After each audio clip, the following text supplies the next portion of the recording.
Okay, so the purpose of this next task is to reduce the number of errors that we have in our data by limiting the values that we enter. Now this is called data integrity, and the reason we do this is to make sure that the data is good and to try to reduce the number of issues that we have. Now we're going to perform this action on the stock. Now what I'm going to do is I'm going to click in the first data below the heading. I'm going to click, hold down with the mouse and just drag down the entire column.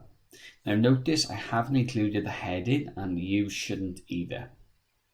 What we're then going to do is we're going to go to data and then we're going to go to data validation. Now once you click on data validation, you're going to click data validation again, and then we have this data validation window. Now what we need to do is we need to basically tell it to adhere to some rules.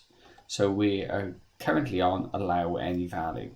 So what I want to say is allow a whole number, and then at the moment it says between, so you can change this. So you can say, well, it's got to be between 1 and, you could say 200 as an example, or you could say it's got to be less than 200.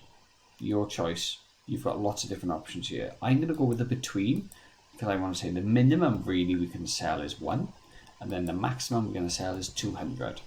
And then what I'm going to do is click OK.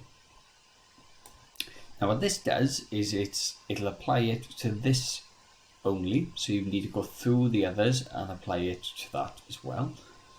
But let me just show you how this works. If we were to say with the orange juice, put in 250 or 260, if I press enter, this then gives me a little error which pops up. Now if I click on cancel, it'll then return. So this is an example there of putting some sort of validation in to your spreadsheet.